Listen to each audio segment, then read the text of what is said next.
नमस्कार, आप देख रहे हैं दैनिक साथी हरियाणा। साथियों, अरावली पर्वतमाला विवाद के बीच गुरुग्राम से सांसद एवं केंद्रीय मंत्री राव इंद्रजीत सिंह ने बड़ा बयान दिया है। रेवाड़ी के राव तुलाराम स्टेडियम में सांसद खेल महोत्सव का शुभारंभ करने पहुंचे राव इंद्रजीत सिंह ने कहा कि पूरी अरावली में माइनिंग केवल 0.9% है। उन्होंने माइनिंग को लेकर मचाए जा रहे बवाल को बेमतलब बताया। राव ने कहा कि उनकी मुख्य चिंता कुछ और है। नई परिभाषा से कहीं दिल्ली एनसीआर में अरावली की जमीन का एक्सप्लॉयटेशन न हो जाए, यही उनकी चिंता है। कहीं लाइसेंस के नाम पर कॉलोनियां काटकर अरावली को नुकसान न पहुंचाया जाए, इसके लिए हमारी सरकार लगातार चिंतित है और उस पर काम भी कर रही है। हमारी सरकार का मकसद अरावली को संरक्षित करना है। वहीं नए साल में रेवाड़ी को बड़ा तोहफा देने की बात भी कही। उन्होंने कहा कि रेवाड़ी शहर को आरआरटीएस प्रोजेक्ट से जोड़ा जाएगा, यानी अब मेट्रो केवल हाईवे से होती नहीं जाएगी, रेवाड़ी शहर से भी उसको जोड़े जाने के लिए लगातार प्रयास किया जा रहा है। उनका मकसद भी यही है कि मेट्रो को रेवाड़ी से जोड़ा जाए, खासकर रेवाड़ी शहर से। बता दें कि राव तुलाराम स्टेडियम के बाद राव ने अहिर कॉलेज में भी प्रतियोगिताओं का शुभारंभ किया। इस दौरान विधायक लक्ष्मण सिंह यादव, विधायक अनिल यादव, विधायक डॉक्टर कृष्ण कुमार, जिला अध्यक्षा वंदना पोपली, डीसी आईएएस अभिषेक मीणा, नगर परिषद चेयरपर्सन पूनम यादव, भाजपा नेता सुनील मुसेपुर, अनिल रायपुर व भाजपा युवा मोर्चा जिला अध्यक्ष निखिल मांडविया सहित अनेक भाजपा नेता व पार्षद मौजूद रहे। सांसद खेल महोत्सव आपके के नाम से क्या कहेंगे आज इस खेल महोत्सव को लेकर? देखो, प्रधानमंत्री ने सभी की ड्यूटी लगाई है, सभी एमपीज की, ये अपने अपने हलकों के अंदर खिलाड़ियों को प्रोत्साहित करो, देश की स्पोर्टिंग जो फैसिलिटीज है उनको बढ़िया बनवाओ और यहाँ से अच्छे अच्छे खिलाड़ी निकालो, ताकि 2028 के ओलंपिक्स के अंदर और 2032 के ओलंपिक्स तक हमारे को अच्छे खासे मेडल इंटरनेशनल गेम्स के अंदर मिल पाए। तो उसी का एक ये हिस्सा है कि आज रेवाड़ी के अंदर हो रहा है, कल मेवात के अंदर हो रहा है और कल जो गया है बीता हुआ वो गुड़गांव के अंदर शुरुआत हुई थी। तो क्या कहेंगे, आप विकसित भारत की बात कर रहे हैं कि युवा फिट होना चाहिए, मकसद भी वही है। बिना फिट हुए तो कोई दिमाग भी नहीं चलता किसी का। तो जब तक कि अपनी बॉडी स्वस्थ नहीं करोगे आप, तब तक अगर दिमाग भी ठीक नहीं होगा तो विकसित भारत तो बनने जा रहा है। जिस तरह से हमारी रफ्तार चल रही है, बढ़त हो रही है जीडीपी के अंदर, तो विकसित भारत बन जाएगा। लेकिन अगर हम डिप्लोमेटिकली देखें तो सबसे ज़्यादा जो किसी देश का प्रभाव होता है किसी और मुल्क के मानसिकता पे, वो उनके खिलाड़ियों के माध्यम से होता है। अगर खिलाड़ी कमज़ोर होते हैं और हमारा देश विकसित हो जाता है तो नील बटा नील बराबर हिसाब हो जाता है। लेकिन अगर हमारा देश भी विकसित हो और खिलाड़ी भी दुरुस्त हो तो हमारी शान के अंदर चार चांद लग जाते हैं। आप एनवायरमेंट मिनिस्टर भी रहे हैं अपने टाइम में, तो अभी अरावली का एक बड़ा मसला चल रहा है, आप किस तरह से सोचते हैं इस पूरे मसले को लेकर?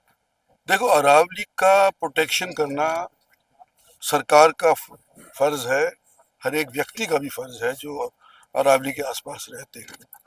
आज के दिन जो बवाल मचा हुआ है वो सुप्रीम कोर्ट की एक रूलिंग है, उसकी वजह से कि भाई माइनिंग अरावली के अंदर हो जाएगी। सरकार ने ये क्लैरिफाई किया है कि जो राजस्थान का और हरियाणा का कुल मिलाकर के रकबा अरावली के नीचे जो आ रहा है वो 1,44,000 या 45,000 वर्ग किलोमीटर के करीब है। उसमें से केवल 0.19 माइनिंग के लिए ऑपरेटिव है। सरकार ने ये भी कहा है कि नई लाइसेंसेस हम नहीं दे रहे, जो मौजूदा लाइसेंसेस हैं उन्होंने कुछ गड़बड़ कर रखी है, उसके बारे में भी सोचा जा रहा है कि उन्होंने ज़्यादा नीचे जा करके कर दिया, तो ये तो माइनिंग की बात हो गई। लेकिन मेरी चिंता कुछ और है। मेरी चिंता ये है कि माइनिंग तो बहुत थोड़े हिस्से के अंदर हो रही है, इस पर बवाल खामखा का मच रहा है।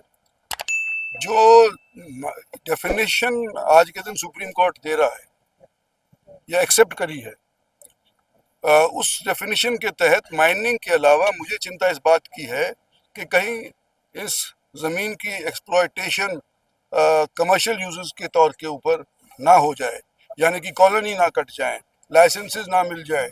इस तरह की जो कमर्शियल एक्सप्लॉयटेशन है उसके बारे में भी सरकार को इस विषय क्लैरिफिकेशन मैं समझता हूँ देनी चाहिए, और आने वाले समय के अंदर देंगे भी कि ये जो दिल्ली के आसपास की एरिया है, हालांकि माइनिंग यहाँ पे एकदम बंद है, लेकिन अगर ये माइनिंग का अगर ये जो लगा रहे हैं डेफिनेशन का मतलब, तो कहीं ऐसा ना हो कि लाइसेंसिंग के वास्ते अरावली खुल जाए, वो सबसे ज़्यादा घातक होगा अरावली को मिटाने के लिए। सर, माइनॉरिटीज पर लगातार बढ़ता है अत्याचार बांग्लादेश में, सरकार कितनी तैयार?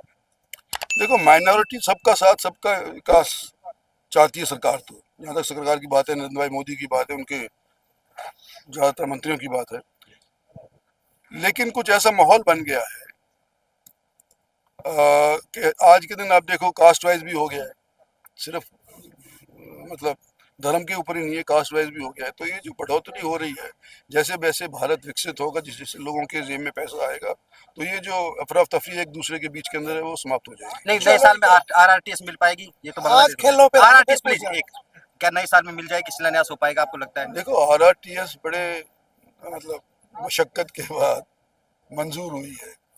पिछले 5 साल की जो सरकार थी उसके अंदर धारवेड़ा तक ही उसको सीमित कर दिया था। अब हमने उसको बढ़ा करके बावल तक ले लिया है। अभी भी उसके अंदर कमजोरी जो रह रही है वो रेवाड़ी नहीं जुड़ी है। अभी तक जो कमजोरी रह रही है वो शाहजहांपुर बॉर्डर नहीं जुड़ा है। तो मैं समझता हूँ कि 1 साल के अंदर तो पूरा नहीं हो पाएगा, लेकिन हमारी शायद ये जो रेवाड़ी को जोड़ने की और शाहजहांपुर को जोड़ने की जो बात है वो सिरे चढ़ जाए। है कि संसदीय खेल महोत्सव हर संसदीय क्षेत्र में हो रहा है, तो रेवाड़ी के लिए सौभाग्य है कि जो गुड़गांव लोकसभा क्षेत्र का जो संसदीय खेल महोत्सव हो रहा है उसके 2 खेल, एक फुटबॉल और दूसरा कबड्डी, उसका आयोजन करने का अवसर रेवाड़ी को मिला है। इसमें तीनों जो जिले संसद क्षेत्र में आते हैं उनकी टीमें आएगी यहाँ पर, और फुटबॉल और कबड्डी की सारी प्रतियोगिताएं जिले में आयोजित की जाएगी। यहाँ पर हमने कोचेज की, फील्ड्स की, अदर सपोर्ट स्टाफ की व्यवस्था की है, और उसके अलावा रिफ्रेशमेंट की व्यवस्था हुई है सबके लिए। तो मैं उम्मीद करता हूँ कि इसके बाद में एक अच्छा खेल होगा यहाँ पर, और जो बच्चे हैं या जो प्रतिभागी हैं उनको अपने टैलेंट दिखाने का मौका मिलेगा। सर, हरियाणा को ज्यादा से ज्यादा गोल्ड मेडल मिले, जैसे कि अभी हमारे सांसद महोदय ने कहा, और ये जिम्मेदारी आप लोगों पर भी ज्यादा बढ़ गई। कैसे इसको मेंटेन करें? आई थिंक सबसे ज्यादा जरूरी है, अगर कोई भी मेडल लाने के लिए या फिर विश्व के जो भी देश मेडल्स में अच्छा कर रहे हैं उनमें एक स्पोर्टिंग एनवायरनमेंट, यानी कि जो एक कल्चर इस तरह का है जो खेल के प्रति लोगों की भावनाओं को ज्यादा जोड़ता है। तो हमें कहीं ना कहीं उस खेल के कल्चर को डेवलप करने की यहाँ जरूरत है। सभी तमाम खेल जो अंतर्राष्ट्रीय स्तर पर खेले जाते हैं, तो जरूरी है कि हम जो छोटी उम्र है वहीं से बच्चों में खेल का के प्रति अच्छा जज्बा, खेल के प्रति एक जुड़ाव वो हम पैदा करें, तभी हमारा स्पोर्टिंग कल्चर बनेगा, तभी हम कुछ अच्छा कर पाएंगे। तो इस तरह की जो प्रतियोगिताएं हैं, इसके अलावा राज्य स्तरीय प्रतियोगिताएं जो हो रही है, उनका उद्देश्य यही है कि देश में एक स्पोर्टिंग कल्चर का विकास करें। तो अच्छा हम इसके प्रयास में लगे हुए हैं। आज देख भी रहे हो आप कि हम यहाँ अच्छा खेल कराएंगे। उसके अलावा आप बगल में भी अगर आप देखोगे तो जो स्पोर्टिंग फैसिलिटीज है हमारे जिले की लगातार अपग्रेड की जा रही हैं। पहले यहाँ ट्रैक नहीं था, ट्रैक बनाया जा रहा है। बाकी फुटबॉल ग्राउंड हो गया है, यहाँ पर हमारा तलवारबाजी के लिए बहुत अच्छी फैसिलिटी हमने क्रिएट की है। तो बाकी फैसिलिटीज भी हम क्रिएट करने की कोशिश कर रहे हैं। तो 2 चीजें हैं, तो स्पोर्टिंग एनवायरनमेंट, दूसरा जो इंफ्रास्ट्रक्चर है। अगर दोनों चीजों को हम साथ में डेवलप करेंगे तो डेफिनेटली हम उस मुकाम को हासिल करेंगे।